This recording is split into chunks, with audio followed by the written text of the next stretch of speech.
Welcome to the Live from South College podcast. I'm your host, Kathleen Stockham. The Live from South College podcast is your source for all South College activity, including new student information, deep dives into our 100 plus programs and concentrations, tools of the trade, and even live on location from all of our campuses. Great interviews with faculty, staff, deans, and hear from South College students and alumni in their own words.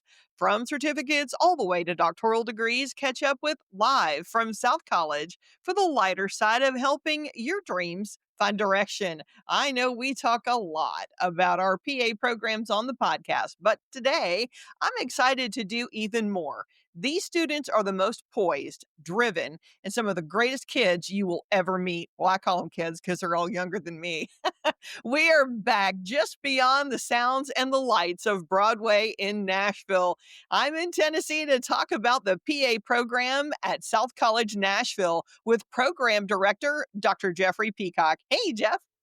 Hey, good morning. How you doing? I am good. Good morning. Good morning. So, PA here in Nashville is something that's very special. These kids are truly the best of the best. The PA program is especially competitive to get into and stay in, but this group is always amazing. So, in one of the greatest cities ever, let's get into this. PA is an enormous program for South College with way more applicants than seats. Why do you think that the master's in physician assistant continues to be such a hot program? Well, when you look at it, you look at the U.S. World and News Report, anything medical, whether PA or nurse practitioner, ultrasound, these are the most popular jobs currently in the United States. And one of the main reasons is the boomer generation is all retiring, all elderly, and all needs health care. And so this is one reason why PAs are so popular. It's also, you're in a position where after you're undergraduate, you can get into this in about 3 years. But most importantly, really be in a position to serve people. I think the PA program at South College is so popular. Number one, it is the professors. Many of these professors I've personally worked with and known for over 20 years. They love the students. We're student focused, and I think students who come here, I know students who come here, they get that feel. Another reason is we have a very low student to faculty ratio, and so when you look at hands-on, one-on-one training, it's about 1 to 13. This is important when you're trying to train a person to become a clinician. The other reason is, we have a very low student attrition rate. So we're less than 5% a year. That means that most students who make it to the program eventually graduate and become PAs. And finally, our graduate exam, the PANCE, this past year, we had 100% pass rate. So all these data points and all these reasons are some of the reasons that the PA program is so hot up here in Nashville. Oh, I love that. And the 100% pants rate is amazing. And I can honestly say, as I've done a little bit of research on this, that is not common. So that's really exciting and very special for you guys. So I've interviewed many of your students over the last year for the podcast. And I always find the Nashville PA students to be so professional, smart, focused, polite, put together. These kids are just literally the whole package. What is going on in Nashville that we have so many smart people in PA? Well, the Nashville program has 4,000 applicants for 60 slots each year. And so we pull students from not just Nashville and Tennessee, but all over the country. And so being that it's that competitive, we only take the best. And so that's a major reason. The other reason is from day one, we show and tell the students just the importance and the level of responsibility that you're going to have as a clinician. And so we have 27 months from the time a student gets there to the time of graduation to make you a clinician, to make you a clinical provider. and give you the opportunity to really bring healing and health to others, and that's a huge responsibility. And so the expectation and the bar is set very high for students. And so students really quickly, if they're not maybe professional or they have areas of lacking, which most of them don't, they really quickly get on board and get with the program because they want to be medical providers. And so that's what it takes. It takes you to be competent, compassionate, comprehensive, and professional. Oh, I like that. Yeah, that really kind of makes it into a nice, concise, very nice, tight little circle for these kids. And you're right, they're literally the best of the best. And there are thousands and thousands of applicants at all of our campuses for just very select spots. So that's amazing. All right. So I mentioned this a lot on the podcast every time I talk about PA, and I'm just going to say it again. It's a hard program. There's no doubt about it. There's no getting around it. It is tough. It is difficult. These students are face down in studying pretty much all the time. How do you and your staff make things maybe a little more comfortable for some of these students? Well, there's several things that we do to make it more comfortable. So I'll tell you one of the things that we do is that the program's hard, but it's fair. And so we're not trying to trick students or confuse students. Our goal is to show them and teach them what they need to know to get to that next phase. So in the didactic year, we teach them what do you need to know to get to the clinical year and be ready for that year. In the clinical year, we teach them what do you need to know to get out and graduate, take your pants, and work in a clinic or hospital. And so we're not writing tests to confuse students at all. And so I think the difficulty of medicine and the volume is enough to do that. The other thing, some real practical things that we do is, before every quarter, we look at the assessment calendar. So we put all the exams and quizzes kind of on a monthly calendar, and our didactic director does this.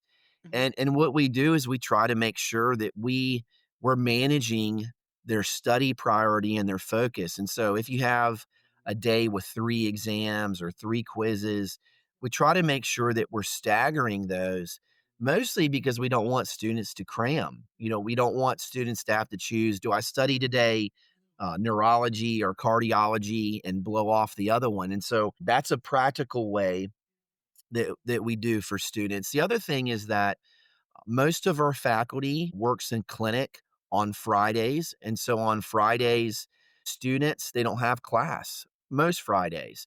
And so this time for students is really time for them to study, for them to focus on what they learn throughout the week.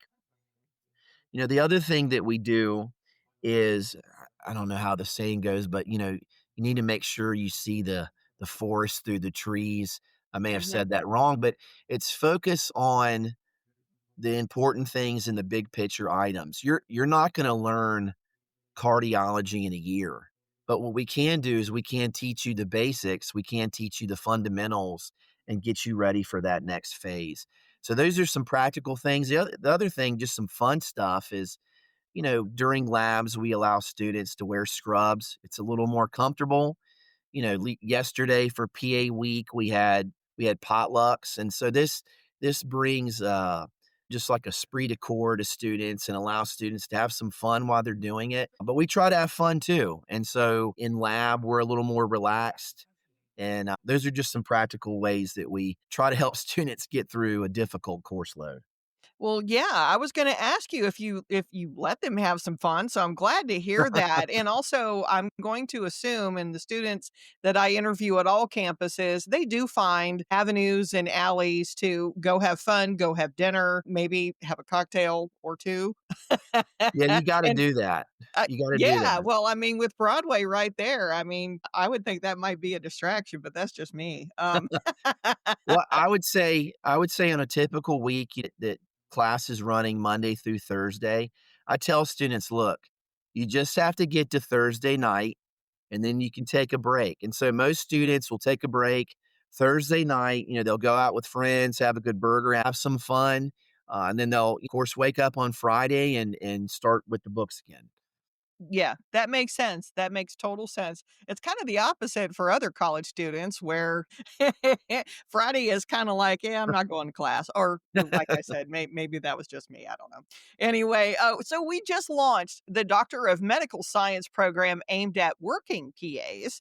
How do you see that pathway changing for the PA students of the future?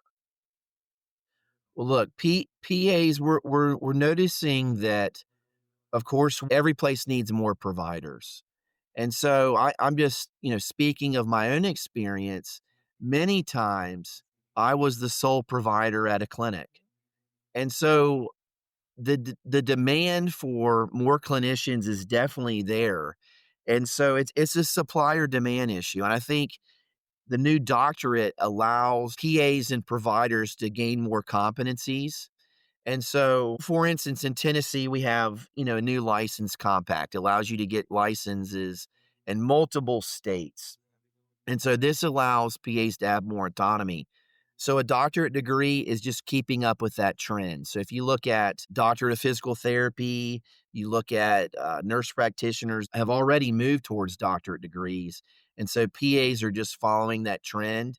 And I think this is going to allow PAs in the future to have more authority and more autonomy, but most importantly, a larger access to care for patients. And so I think this is a step in the right direction. Yeah, that makes total sense. So now we talk a little bit about this in other episodes at other campuses. So I'm interested to get your take. What advice do you have for someone who is thinking about PA, who is in Metro Nashville or in a state or a city, not too far away? Because I know we do have students that travel from other states and other cities for the Nashville PA program. But what tips, tricks, advice do you have for someone who's thinking about it, who's seriously considering PA school? I would say 3 things. First, just look at our website. You can see, the kind of students we have, what the courses look like, what the admissions requirements are, so you can get a really good, feel for, do you already have the prereqs? Do you have what it takes? Do you have what you need? That's the first thing. The second thing is, just come by and see us. Come by and see us. Come by the campus. You can talk to me. You can talk to our admissions. You can talk to any one of the different professors and just meet the faculty. The third thing I would say do is just go ahead and talk to our admissions team. And so one of the things that we probably do differently is students are calling all the time saying, "Do I have the right prereqs? How competitive do you think I am?" We're pretty open about guiding a student and letting them know, "Hey, this is one thing I'd recommend you do. You might not have quite enough hours to be competitive. Go ahead and do this." And so I would just say contact us either through our website, our email, come by campus. Of course, we always love to see students, and then contact our admissions team. Yeah, that makes sense.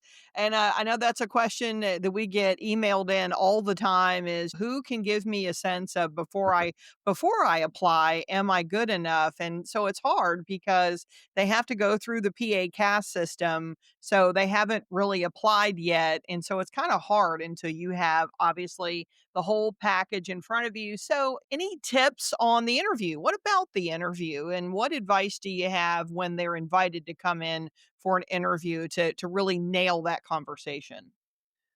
I would say one of the biggest things that I want students to do is I want students to be themselves. And so, with that being said, that means we really welcome a lot of questions. Mhm. This is a huge decision for each student. I mean, not only a big decision, it's 3 years of your life. It's a lot of money. It's a big investment in both time and resources on your part. And so ask those questions that you wanna ask. One of the things that I really love about our interview process is that we have current students in breakout rooms, and I really think, when prospective students ask them questions, it goes a lot longer because they kind of assume I'm gonna say the right thing or I'm gonna be nice, and but, so I would say come, ask a lot of questions, be yourself. The other thing is realize that the interview is very important, but what's also important is all those things that you've done those last 4 or 5 years. So Mhm. that science GPA, your GRE scores, those letters of recommendations, those clinical hours, they weigh so much. The interview is just part of the selection process, but it's not the entire process. Got it. Okay. Well, see, there you have it. There you have it. Yeah, there you go. All right, so let's talk about you for a minute. You have a really interesting background in the military prior to coming to South College. Can you tell us a little bit more about that? Yeah, I can. So I was a PA in the Army, and my main job was to train foreign medical students overseas. And so I did this in both Iraq and Afghanistan.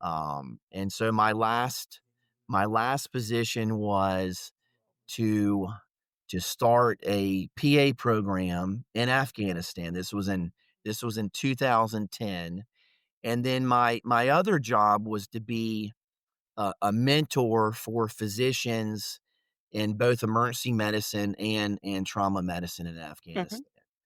So that was my last position. I did love the military. I loved training students. I loved the medics and the nurses and everybody I worked with. But what happened in 2010, there was actually a Pakistani terrorist organization that had a hit on my life, Oh, and they actually I was hit by a suicide bomber, and it it really took my life for a new direction, and it unfortunately it killed several of my students. It ended my military career, and I was pretty broken, physically, mhm, emotionally, spiritually for several years. It was a really hard time in my life, mhm. and I honestly didn't even know if I'd be able to do medicine again. And so I would say that to end this part on a high note, the Nashville PA program was an absolute miracle for me because I'm gonna get teary-eyed, I'm sorry, but Oh, you Lord, can't see me, but,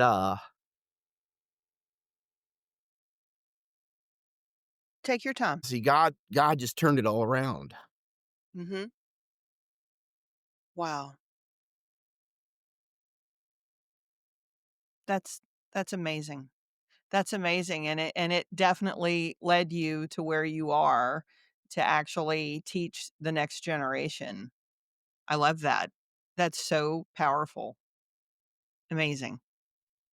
Alright, Well, next question. yes, absolutely. We can do that. We can do that. Yeah. So, what top 3 things do potential PA applicants need to know about this program?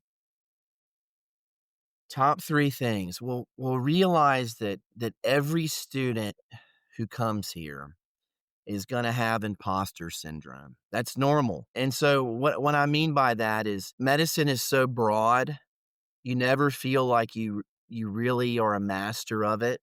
And because we're always growing and we're always learning.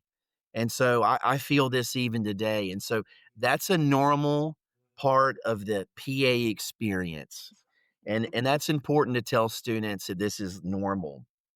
The other thing is you need to have the desperate determination to succeed. So keep your eyes on your goal and just tell yourself, I volunteered for this. This is what I want, and I'm going to do whatever it takes to do this.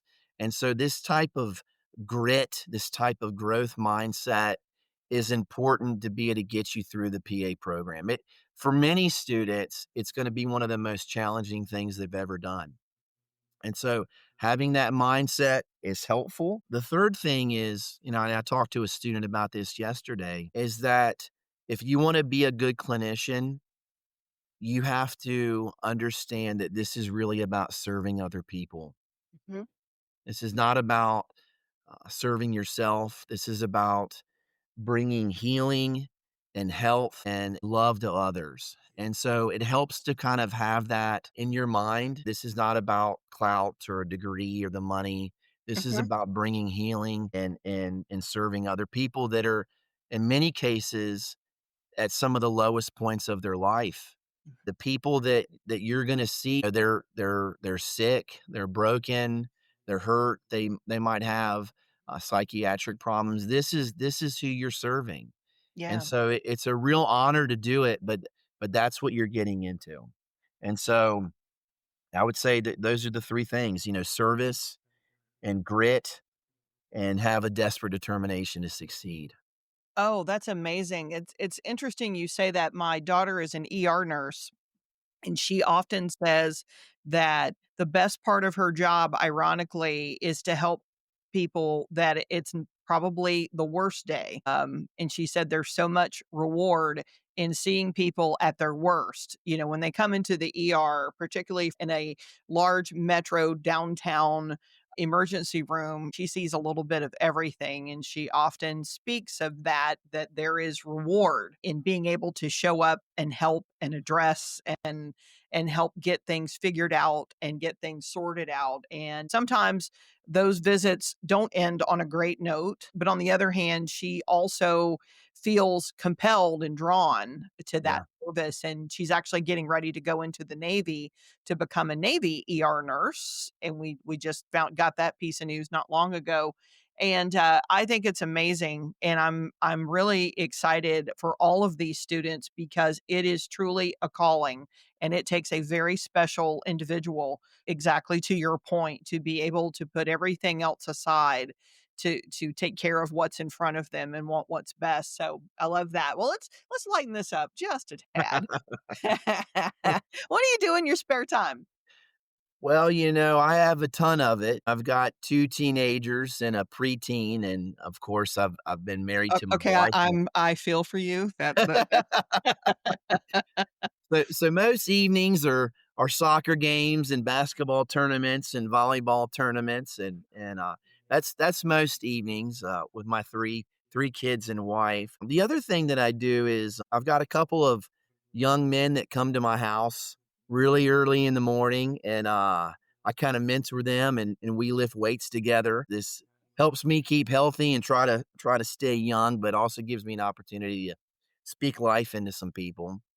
And then I do some other volunteer work. I'm the treasurer for a couple sports booster clubs that keeps me busy. In the summer, of course, we love to be on the lake and land between the lakes in Kentucky. But most of my spare time is really just with my wife and kids. Whatever we need to do that weekend or to enjoy each other, that's what we do.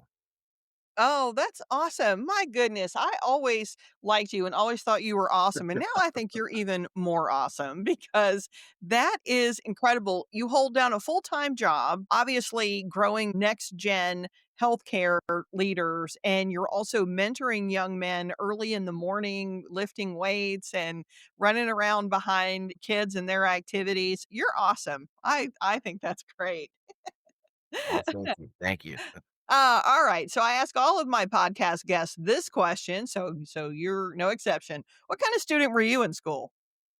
I was not the greatest student, to be honest with you. I would say I was an average student. I was also a procrastinator, which is terrible because these are the things that I tell students not to do today. And so but I've always loved learning. But yeah, I was not a great student. I was not a great student. So hopefully I'm teaching students to do better than I did. I actually tell the students this too. I say, learn from me, but I was not a great student. So I think I barely made it out of high school. So that's what happens, right? Yeah. Wow. So what the students can glean from this, and actually for our listeners, this is an amazing story of maturity where you maybe didn't have all the great foundational pieces in place. You got out of high school, maybe were a distracted student, and you got into college, and it's kind of the same thing. But look where you are now. Look what you're able to do now. That is a real testament to growth and maturity, and most importantly, a commitment to be better. That's awesome. What an incredible story. All Well, right. this was fun. Yeah, well, This is color fun. me impressed. So, well, if you are interested in the Master of Physician Assistant program and you live mostly near Nashville, this incredible program from this incredible dedicated staff and this man that you are listening to, and my goodness, he is amazing. From the dedicated staff and support, and of course, the passionate faculty who are ready to start this journey with you. The time is now. I want to thank my special guest here. Really appreciate you being here. The program director of PA for South College Nashville, Dr. Jeffrey Peacock, for joining me. Thank you, everybody. Oh, no, this was great. Coming up after the break, I'm going to get a chance to talk to two of your current students in the program, which will give us a really up close view of what it's like being a PA student in Nashville. It's more than just highlighter pens and notebooks. Stick around. We'll be right back. When you start your new career path at South College, you'll join students from different walks of life at varying stages in their lives. Many students are going back to school to finish degrees, while others are pursuing elevated education that will help them improve their potential in their current roles or for chasing a new direction. South College offers over 100 programs and concentrations with specialized focus on associate, bachelor's, master's, educational specialist, and doctoral degrees in healthcare, business, technology, education, and legal studies. We are regularly developing new academic programs based on local, regional, and national trends. Each curriculum is designed to promote development of knowledge and skills in the associated discipline as we challenge and support our students. South College is committed to providing intellectual, social, and professional development to a diverse student body. With locations in Knoxville, Tennessee, Nashville, Tennessee, Atlanta, Georgia, Asheville, North Carolina, Orlando, Florida, Indianapolis, Indiana, Pittsburgh, Pennsylvania, Dallas, Texas, and Marietta, Georgia, as well as programs delivered through competency-based education, or CBE, and online. We're here with you every step of the way, starting with the admissions process. To find out more, visit South College at south.edu. South College, where dreams find direction. Welcome back. Well, you've heard from the guy in charge, but now let's find out from some of the PA students themselves on what it's like being in one of the hardest programs there is in a city full of fun and distraction. I want to welcome to the podcast PA students Cassidy and Bryce. Hey guys. Hey, how you Good afternoon. doing? All Thank you for right. having us. Oh, no. So glad you guys are here. Thanks for taking a break from studying because I know that's pretty much all you do in PA school. So let's get into this. What quarter are you guys in right now? So right now we are in our final quarter. So we're in where there's 9 quarters total in our PA program, and we're just finishing up our final one. Yeah, Oh, it gets a little gray area during the clinical year because it's kind of just one rotation after the other. So we're in the middle of our 7th rotation, right, Cassidy? Yes, I think so. And then we're beginning our 8th starting later this month, and that's our final one. I love that. So the end is near. You can see the light at the end of the tunnel, yes? It's It getting is. closer slowly over time.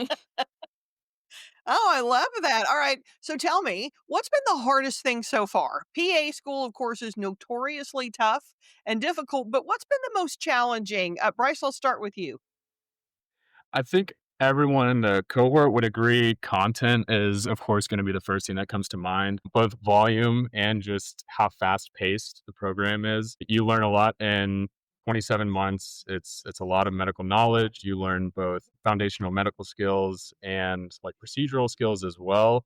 So the content could be one thing, and I think that's one thing everything would agree on. One thing I experienced during PA school, kind of outside of the academic side, was it can be isolating at times too. It's a very time demanding Hmm. program, and it's really important if you find yourself kind of getting isolated, just to establish a friend group, whether that's in the program or getting involved in things outside of school to kind of combat that.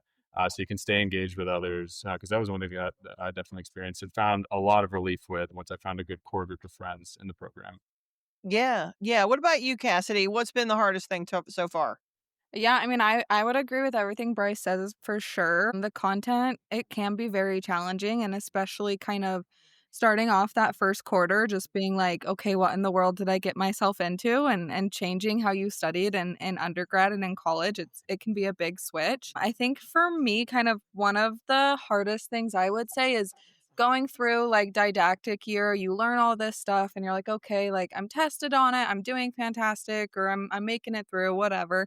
But you start your first clinical and you're like, okay, maybe I don't know how to put all the puzzle pieces together, basically. And so that was kind of challenging. But I feel like once clinical year started and you were able to use the tools that you learned and the knowledge you learned in didactic year, that all the puzzle pieces kind of came together. And it was like, okay, I can do this. I feel like an actual provider now. Like, we'll make it through. There's a common thing that they talk about in PA school, and it's kind of like your peaks of knowledge. And it's like you get to the end of didactic and you feel like you know so much. And then, like Cassidy said, then you start your first day of clinicals and that drops down immediately. And you feel like you know absolutely nothing. And you slowly kind of build up to that peak throughout clinical year, and then eventually you start a job, and then I'm sure you end up feeling like you probably have a much lower knowledge base than you actually expected. But then again, you just kind of build on that, and that's over time you just end up trending up eventually. Yeah, you kind of feel like you've got a big sign on your back that you can't see that says new person, new person, new person. Right. Exactly. And you just like, you become you get comfortable being in uncomfortable situations. That's honestly like the story of my life for PA school, but that's the best way you learn. Yeah, Mhm. but think about it, depending on what discipline you wanna go into, and we'll get to that a little bit later on where you wanna go, but you're walking into a patient room or an ER room or something else, and that's your job is to assess quickly, immediately, and know exactly what to do, and that only comes from practice, right? Exactly. Yeah, exactly. Practice and repetition for sure. Yeah, Yeah. certainly practice, and there's one thing I realized too. People ask me like, what helped me most before getting into PA school, and it's like those small encounters you have with patients every single day. And I actually think it was just working in hospitality, working as a bartender, just having the small conversations, getting like a comfortable grounding with patients first is like important, and kind of establishing those patient relationships and getting them to establish some trust in those relationships. Well, I love that. So did the bartending hours count as your shadowing hours when you applied?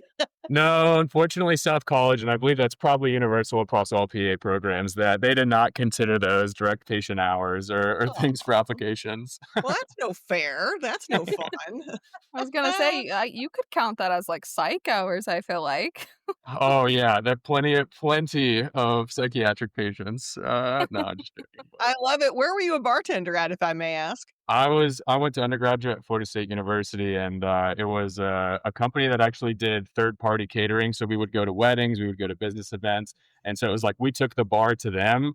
So it was always great because it was always environments where people are in a great mood because they're celebrating a wedding or they're celebrating, Yeah. an end of the year party. But it was great, just opportunity to kind of build those small conversational skills, which may seem very minute, kind of on the surface, but when you realize that you have only maybe 10-15 minutes with a patient, those first 30 seconds to a minute, especially if it's the first time you're meeting them, is kind of crucial to ensure that and them that they can trust you, that Mhm. you're relatable, just kind of establish that foundation so that you can provide for them the medical care they need. So it's often not considered very heavily, but it is essential. I love that. It's relatable skill. I would Hmm. never have put the 2 of those things together, but I kinda like it. I think that's actually just for notes for anyone out there, bartending. I actually and to your point, and it's a really good one, that it's learning about becoming comfortable introducing yourself, interacting with someone that you don't know, asking questions, providing them with what they need. I mean, I get it. I definitely see the similarities, and there's definitely a kind of an assessment that you make as a bartender on the other side of the bar as you're, assessing people and looking at them and watching them. So I love it. I think it's great. Yeah, and it's just one of those things you see a lot of people for listeners out there considering applying to PA school. A lot of people focus on the medical knowledge and stuff, but it can't go without saying that sometimes the soft skills are even more important. Just the ability to relate to other people, the ability to have Yeah. a brief social conversation before going into something that's going to be very important for them to bring up to you can really be influential on how they open up and how you I provide love care. it. Honestly, I think that's an excellent point because you have to establish credibility and to your point, comfort immediately. All right. So Cassidy, a question for you. You guys have learned everything from sutures to innovation and so much more. Did you think it would be this hard?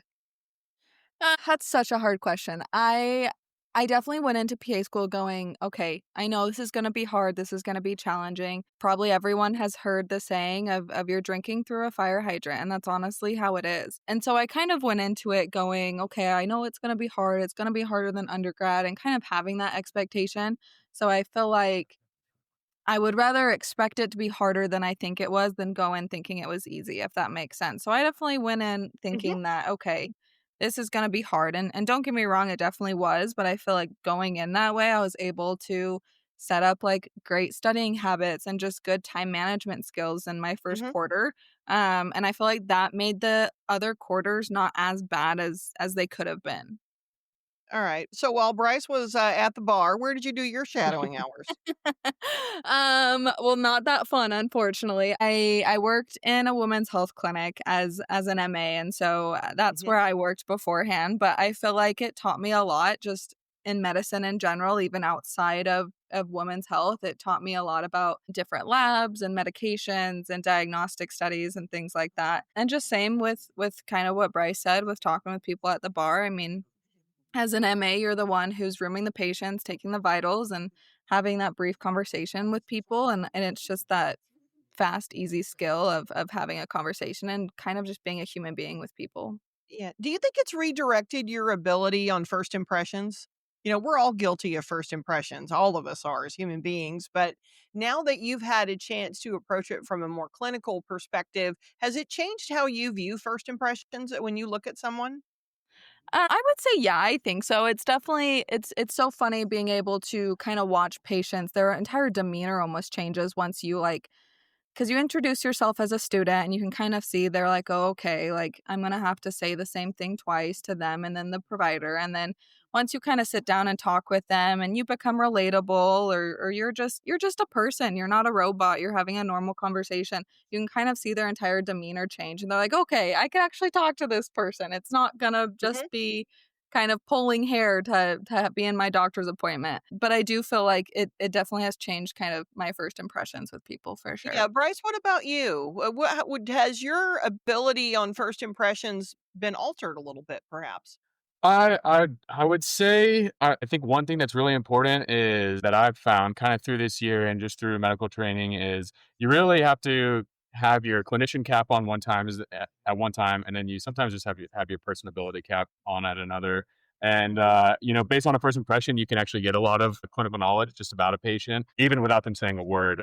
You can actually get a pretty good impression sometimes of how sick someone is, maybe their past medical history, things like that. But I try not to let that clinical evaluation influence, my personal interaction with them. So still treating everyone the same, still being grateful just to have the opportunity to be in the room and hopefully help them with whatever they're there for. So I would say it probably has shifted the way that I've had first impressions of people, but I think it's important to balance the two just between a clinical impression versus just, being like Cassidy said, just a human impression.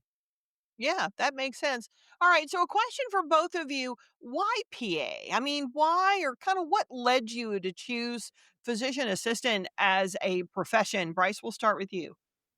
So for me, I knew probably like most listeners for a while that science and medicine was probably going to be the direction that I went. Then it was kind of navigating the multitude of things, which I feel I was probably naive to, and I'm still even learning new opportunities, new roles in healthcare, just through clinicals, seeing jobs that I never quite realized were even there. But I knew that I wanted to work in medicine, and I knew at some level wanted to be a provider. I explored, being a nurse and then nurse practitioner, a PA, and then a medical doctor.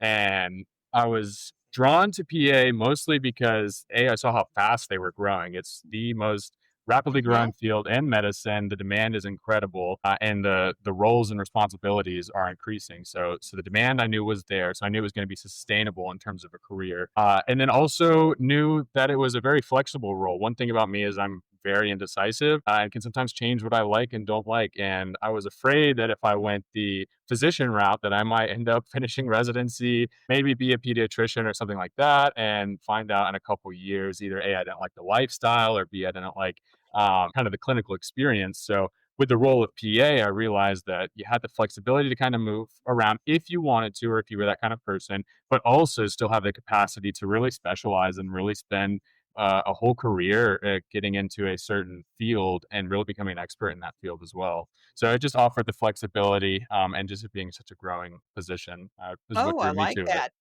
And how self-aware are you that you already know that you're indecisive? I know many adults much older than you that don't know this, so I It's the one thing I've reflected on this past year that I'm probably or that just through the program, I'm very grateful I realized that early because even now, trying to decide what to do after school, I'm finding myself having that internal battle of what do I want to do in terms of interesting. specialty afterwards. Okay, interesting. All right, Cassidy, same question for you. Why PA? And what led you in that direction? Yeah, I think, exactly what Bryce said. And probably similar with a lot of the listeners is I always wanted to go into medicine. I that's what I knew I wanted to do.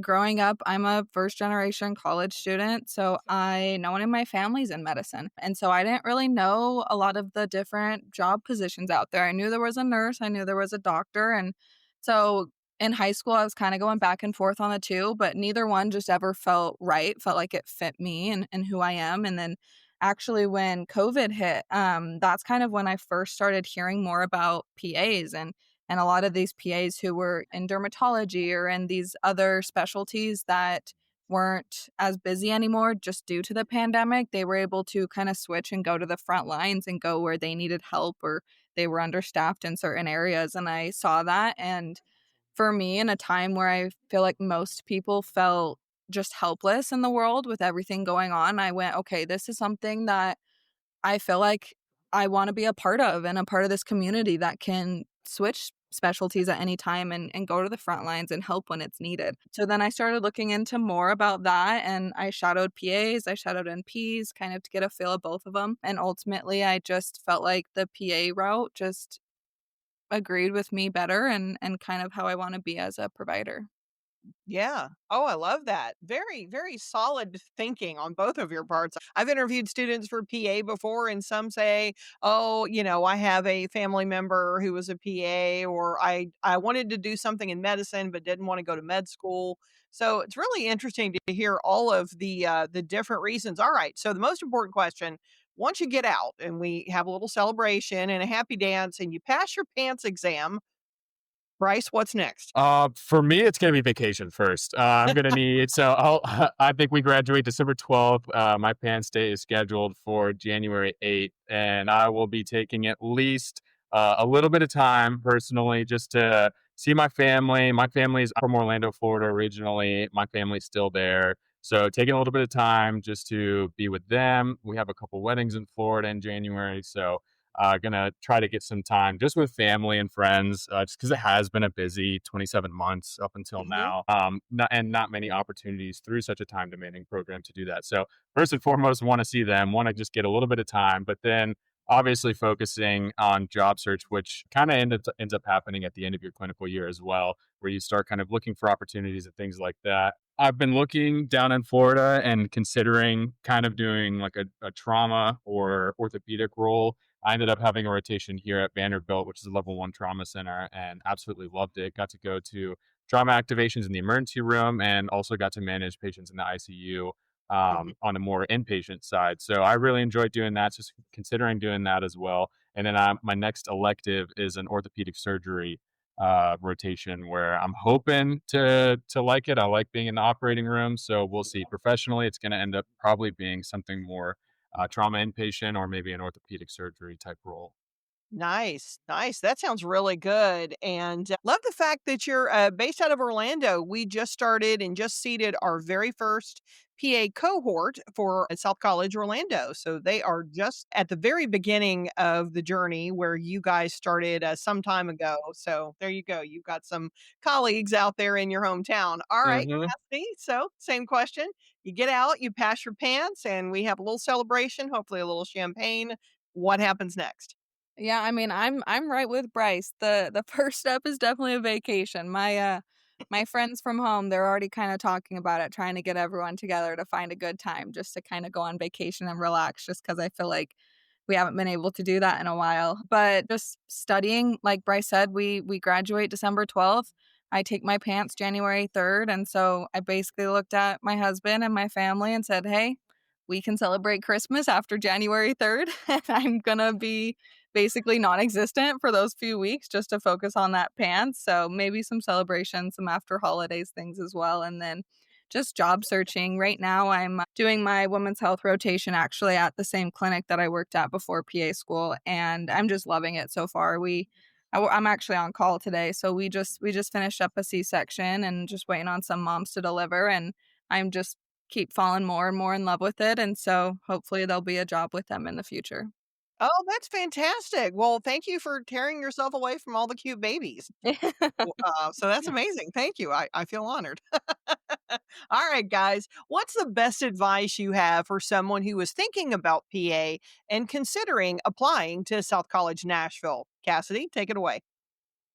Yeah, I mean, first and foremost, I would just say, I mean, granted, I'm biased, but I think South College Nashville, I think their faculty is absolutely phenomenal and amazing. That definitely is what sold me a lot during my interview. Of course, applying to the program, I knew some people who had gone to different South colleges, whether it was Knoxville or some of their other campuses, and they just told me how much they loved South College as a whole. And so I looked into the Nashville program and it ended up finding out that a lot of the faculty are veterans. And so veterans have a close place in my heart. My brother's a veteran, and so that was something that I loved and wanted to be a part of that community. And so at my interview is kind of when I sat down and got talking, and one of my professors that was interviewing me is a veteran, and we got chit-chatting, and then the other one is actually a dietitian that went back to school and became a PA, and I majored in undergrad in nutrition, and so it almost just felt like fate, which is so corny to say, but like I was like, okay, these Oh, are two parts of my life that are coming together, and this feels more perfect than it could be. So for me, it felt fantastic. But then not only that, the cohort is a smaller size. A lot of some schools, even schools outside of PA, like NP programs or MD or DO programs, have 100+ students, and our cohort started off with 60, and I loved having that intimate, smaller class to be able to connect with everyone. You're going to know everyone in your class. You're going to have good relationship with your professors, and that's really what drew me to South College. yeah, that's awesome. Well, and shout out to all 5 of our South College campuses besides Nashville and Knoxville. We also have Atlanta, we have Asheville, and of course, brand new starting in Orlando. So there you go, shameless Yeah, plug. very exciting. Yes. All right, Bryce, same question for you. What's your best advice for someone who's thinking about applying to PA at South College Nashville? Yeah, just a couple small things before I considered South. People applying to PA school in general, things that I realized I should have done before I ever started was get a Keurig if you're and a lot of K-cups from Costco if you're a big coffee drinker. Try to meal prep on Sundays because you got busy weeks sometimes. There's not always time to cook meals at night. If you have a partner before, definitely communicate to them just the time commitment that it takes. There's a lot of things that you may not be able to contribute to. And so I think it's just really important that if you're going to go into this and you're already in a relationship, just communicating with them, getting on the same page, that it is a time demanding thing. And then most importantly, if you're thinking about applying to PA school, just maintain a sense of gratitude throughout the entire time. I found throughout my entire time in the program, the things that got me through the most were just being grateful that I was there. I didn't know that I'd get into PA school the cycle that I applied, and I was just so grateful to get in. And I just have realized I've kind of tried to carry that throughout every single day, through every quarter, and then eventually into clinical year. And if you are just grateful that you're there, grateful for the things you're learning, grateful for the opportunities you've given, that's really going to help you succeed. And then for South College specifically, I am obviously, of course, biased to South College Nashville campus. The faculty there is amazing. Our didactic director, Professor Mohammed Beg, is actually a South College alumni from the PA program as well, and has done a fantastic job at creating the curriculum for the didactic year and taken kind of some of the things that he noticed worked in his program and things he wished he would have changed and adopted them into our program. So he has done a phenomenal job with the didactic year. It's a completely in-person program, which I appreciated because I love seeing other people. I love interacting. I'm not very good at lectures that are recorded or material that's given to me in advance. So I really appreciated that it was an in-person program. There's a dedicated staff. A lot of programs as well. You will see kind of have adjunct professors or people they hire that are professionals in the community to come in and give lectures. But we had a completely dedicated staff, which really helps. It seems like a small thing, but really helps you kind of get closer to some of these professors throughout a year, which just makes them more approachable. You can ask them questions, and you kind of learn their style of teaching and testing. So they're just a really personable staff. The fact that it's dedicated and really promotes kind of the relationships you can build with them. And objectively too, our testing is kind of the proof of everything I just described. Everything I've seen is our national averages are pretty good compared to kind of where we're at. So South College Nashville seems to be doing something right, and I think it's really attributed to the staff that we have that really does dedicate themselves to kind of promoting the program, and the students that respond to that and see the effort they put in and respond by putting in the effort themselves. All right. Well, so there you have it. We're just going to throw away all of our commercials and just talk to you guys because that's the best endorsement for South College Nashville and the incredible PA program. And we know it's incredible. I follow these students all the time. And of course, under the direction of the amazing Dr. Jeffrey Peacock, who I interviewed in the earlier segment. So there it is, one of our biggest and busiest campuses and one of the toughest programs around, the Master of Science Physician Assistant Nashville, where the beautiful, smart people are. I want to thank my two guests, Cassidy and Bryce, for joining me, and make sure you wave to Bryce on the other side of the bar. He's likely wondering what's wrong with you. Thanks, guys. Thank you so much, Kathleen. We really appreciate it. Thanks for having us. Oh, that was awesome. Well, that's going to wrap it up for us today. With 10 campuses in 7 states, plus online and CBE, there's a pathway for you at South College. Hope you enjoyed this latest episode of Live from South College. The Live from South College podcast is a production from South College Marketing. Thanks for joining me. If you love it, give it some stars, and you can always send us feedback by emailing us at southcollegepodcast@south.edu. Have an awesome day and let your dreams find direction. See you next time.